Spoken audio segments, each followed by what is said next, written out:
Hey, what's up guys? Sean Surgener here, and today we're going to be talking about the pathway to becoming a millionaire and how any single person, regardless of how old you are, your background, your family history, where you're at currently, regardless of all that stuff, how you can become a millionaire in your life, and I truly believe it's possible for every single person.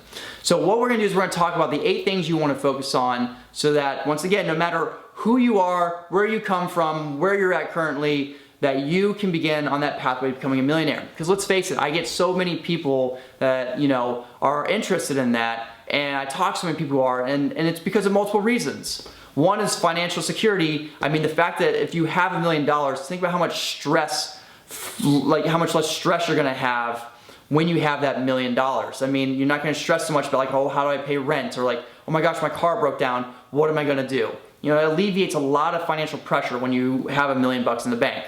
For some of us, it's financial freedom, the ability to do what we want, when we want to do it, with whomever that we want to do it with. That ability of living life on our terms is really inspiring. So that's why I want to have $1 million. And for some of us, it's to provide to the community or to those around us. Some of us have a family, and the idea of being a millionaire sounds great because of how much we're going to be able to provide for our family, the opportunities that we can give them. Or maybe it's a community group or special interest group that we want to be able to donate to the cause and really help other people in society, help pick them up or help them out in a certain way. But whatever your reason is, I pretty much would say that pretty much everybody would love to be a millionaire for one reason or another. So let's talk about the 8 things we want to focus on that'll set you on the path of where you are now to where you want to be. The very first step is that we want to establish credit or improve our current credit. So if you don't have any credit at all right now, I suggest that you need to take some actions to begin establishing credit, and maybe that means going to the bank and getting your first credit card so that you begin establishing credit. And they have credit cards designed specifically for people who do not have credit with a very low limit. Sometimes you co-sign with a parent, sometimes you don't have to, but you want to begin actually building credit. So go to the bank, get yourself a credit card, and just make 1 or 2 really small purchases each month, pay it off right away, and begin building your credit. For those of you who already have credit established, but your credit score is not in that really good category and you need to improve it, I would say, get a credit report and you break down and figure out what's keeping your credit score lower than what it needs to be. Maybe that you have a bunch of missed payments. So, maybe we need to work on getting those paid off and then contacting those people and seeing if they'll get it pulled from your credit report history. For some of you, maybe you have just way too much debt overall and it's affecting your score. But we really want to make sure we improve this, and here's why. Every single one of us makes large purchases at some point in our life, usually in the form of purchasing a car or buying our first property or home. And for some of us, as we begin investing, if you invest in real estate, buying rental properties. But your credit score is going to determine what kind of rates and loans that you're given, or even if you're given a loan. So if you have really terrible credit, you're not going to be able to buy a house. You're not going to be able to buy an investment property because the banks are going to be hey, you're too risky. But for a lot of us, we have okay credit, and so we're not getting the best rate possible. And so the bank is charging us a couple % higher in interest because of that. They're hey, you don't have good credit, so we're going to charge you a few more % in interest because you're a little riskier to us. And you might be thinking oh, it's just a couple %, not a big deal.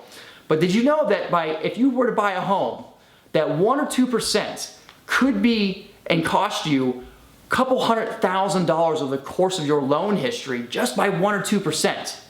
That's huge. And like they say, a penny saved is a penny earned.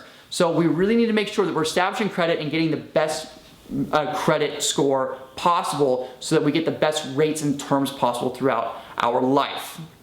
The second thing we want to do is we want to make sure that we start a bank account and we actually create a separate savings account. So if you do not have a bank account right now, I definitely suggest you go to the bank and you start your first checking account.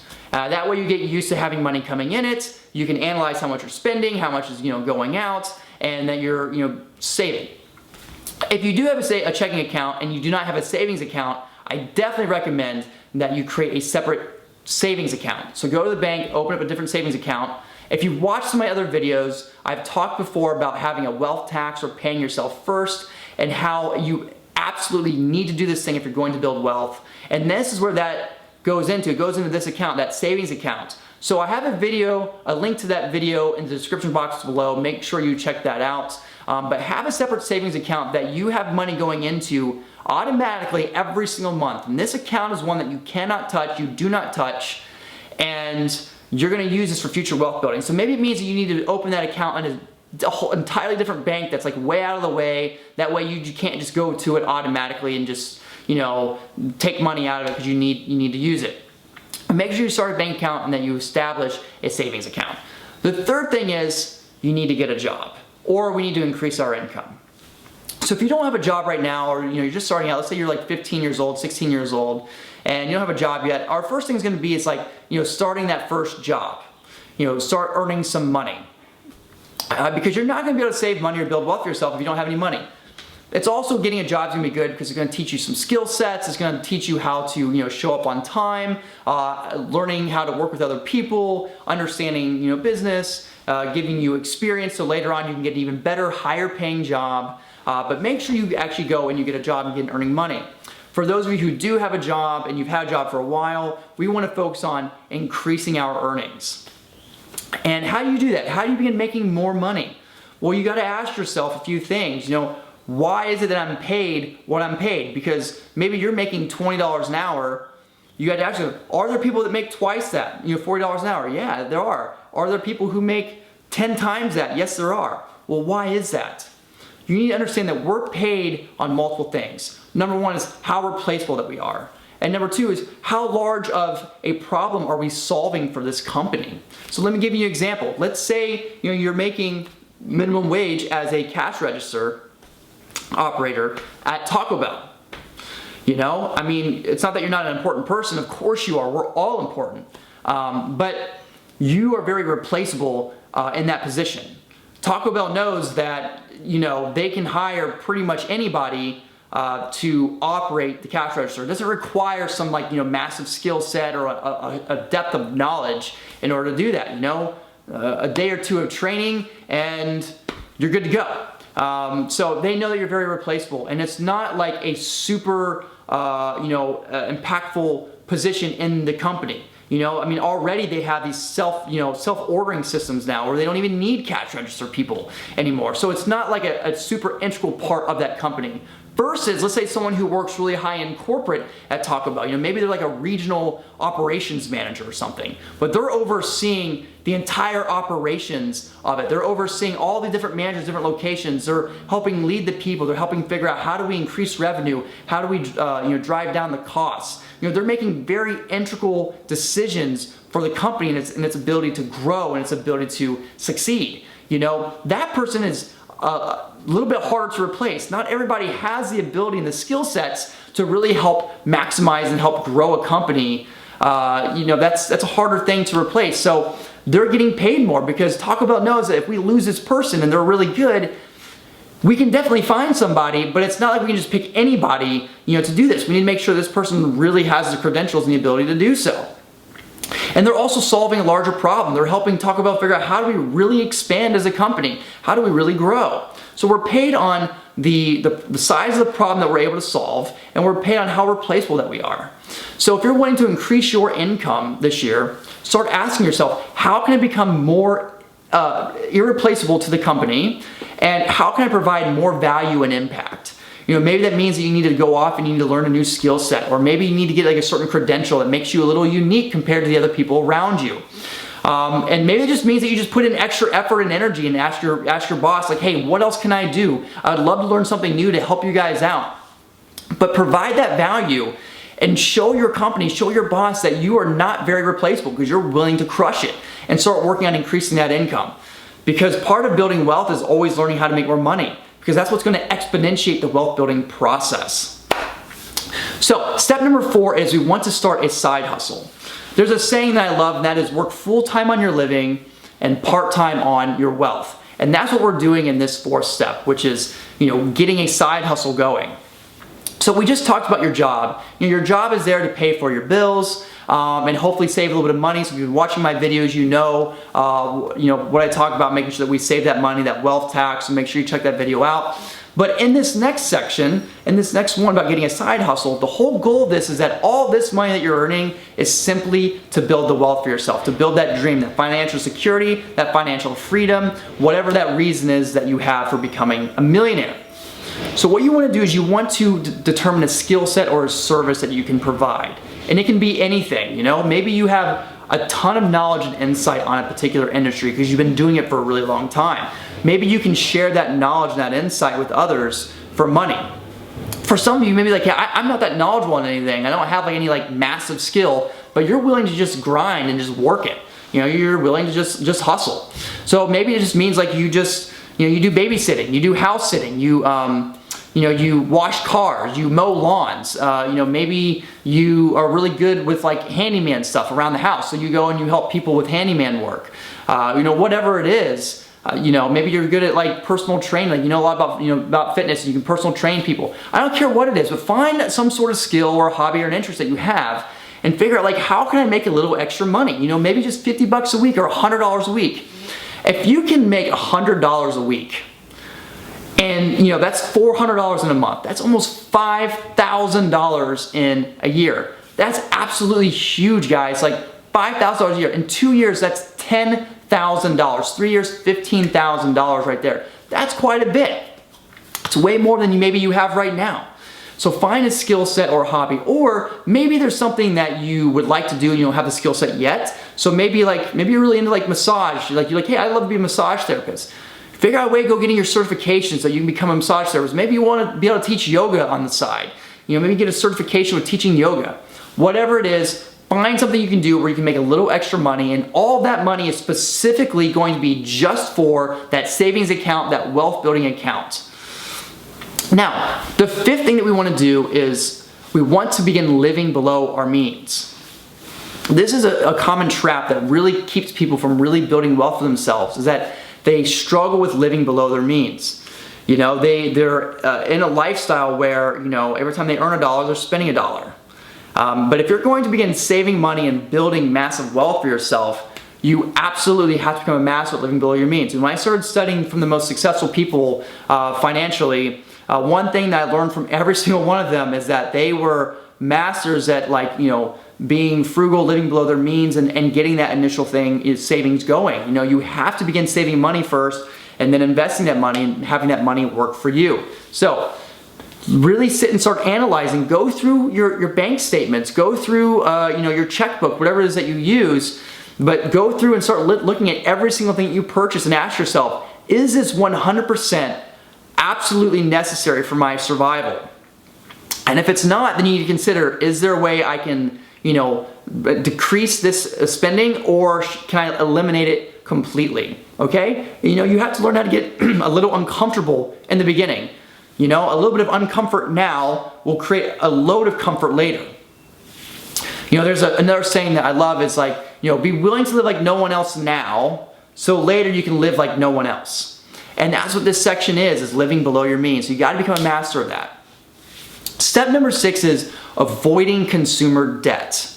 This kind of goes along with the last one about, you know, living below your means, but so many people struggle financially because they do not learn how to master avoiding consumer debt. Now, what do I mean by consumer debt? Consumer debt is debts on things that you purchase from money that you don't have, and they're things that are not putting money in your pocket every single month. So for a lot of people, it's like that vacation. You know, they've been working really hard and then they're tired. Like, you know, we deserve a vacation. And so they book this trip. The problem is they don't have money for it. So like, well, let's just put on a credit card. You know, it's only gonna be $100 a month. We'll pay it off over the year. Let's just do that. Or maybe it's a new TV they want to buy and they don't have the money for it. And so they put it on a credit card thinking like, oh, hey, it's only gonna be $30 a month for this and we'll eventually pay it off. You know, clothes, same thing, entertainment.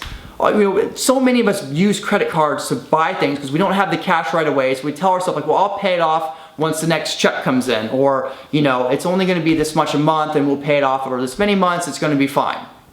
We have to get out of that mindset if you're going to begin saving money and building massive wealth for yourself. You just cannot build and get on that pathway to millionaire status when you're spending all your money on consumer debts.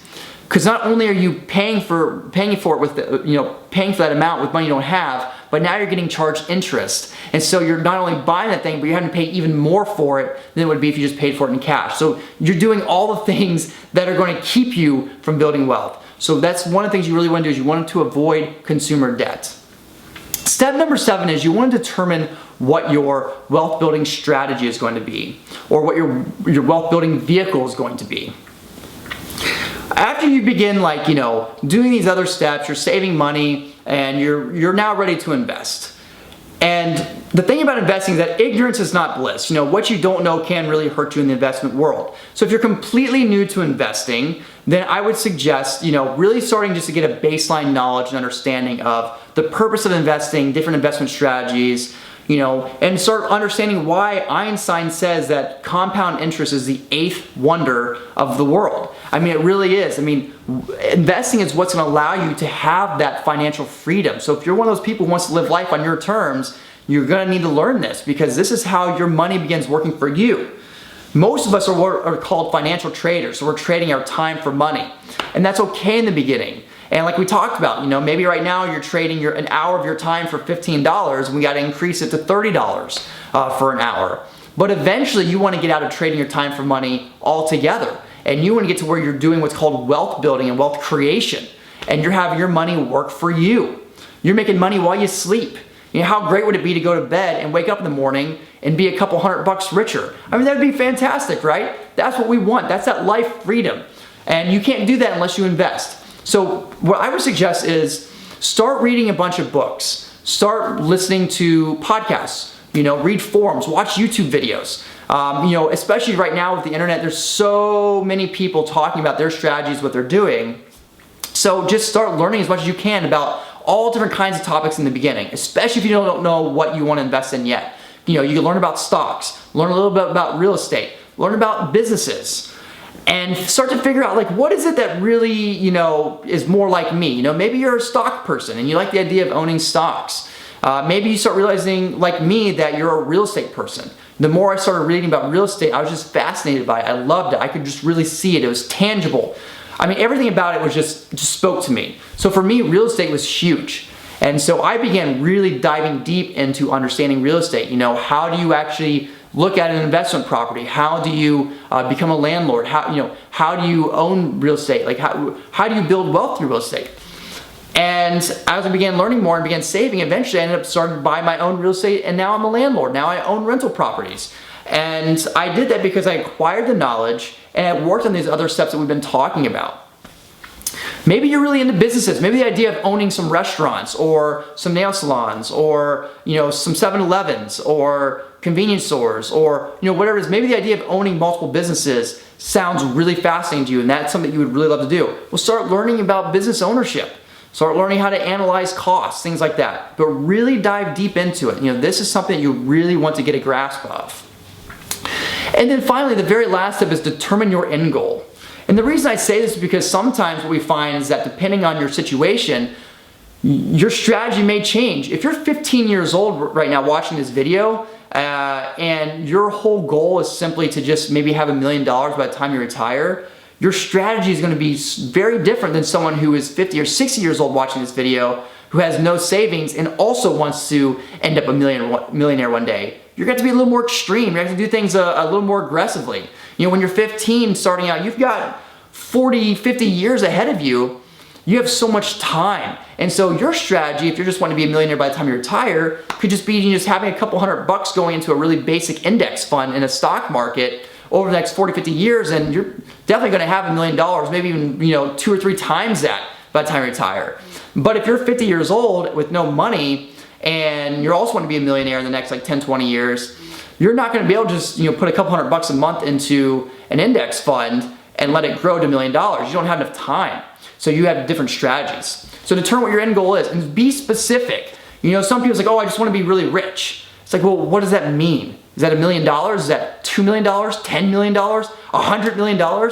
How much income do you want to earn each year over the course of your life? Where do you want to get to? Is it that you want to just one day be able to earn 6 figures? Maybe you want to earn $500,000 a year, $1 million a year, $10 million a year. But you've got to get specific. So be specific with how much money you want to end up with, how much money you want to earn each year. And you begin using reverse engineering to create the strategy and the game plan. And you do that by, once again, reading and learning and developing new skill sets and strategies and figuring out, how do I improve my situation? How do I increase my income? How do I drive down my costs? How do what's new investment strategies and tools to help me maximize my money even more? But anyways, that's it. That's the 8 strategies. I mean, hopefully that this is kind of demystified it. Once I began studying and learning this stuff, I started realizing hey, becoming a millionaire is not an easy feat by any means for any person. It definitely takes a lot of purpose, and it takes a lot of mindset and growth and all these things. But it's not some esoteric thing that's meant for just a few lucky people who just get a stroke of luck, or someone who's born into wealth, or someone who just has crazy genetics and superstar athlete, or vocal cords make them an amazing singer. It's not about that. Every single person has the ability to become a millionaire if they understand the tools and the strategies that are needed. But please smash the like button on this video. If I gave you some value, if this really spoke to you, it would do a huge favor to me, and hit that subscribe button. It would absolutely mean the world to me. It's you providing some value to me in return. I greatly appreciate it. My whole goal and my mission is to help you create the life of your dreams. I have a goal of creating a life on my terms as well, through real estate and businesses and all these things, but I love teaching people strategy to help them escape the life that they have right now into the life they really want, how to create financial freedom. And so hit that like button and subscribe to my channel, hit that little notification bell so you know when my new videos are coming out. Feel free to leave any comments with any questions you have regarding these 8 steps. We covered a lot of information today, and so I know you probably have some questions. Share the video with whomever, greatly appreciate it, but I'm here to help you in any way that I can. So I hope you crush it. I hope this gave you a lot of insight into how you can begin down that pathway of becoming a millionaire. And until then, I hope you crush it, and we'll see you on the next video.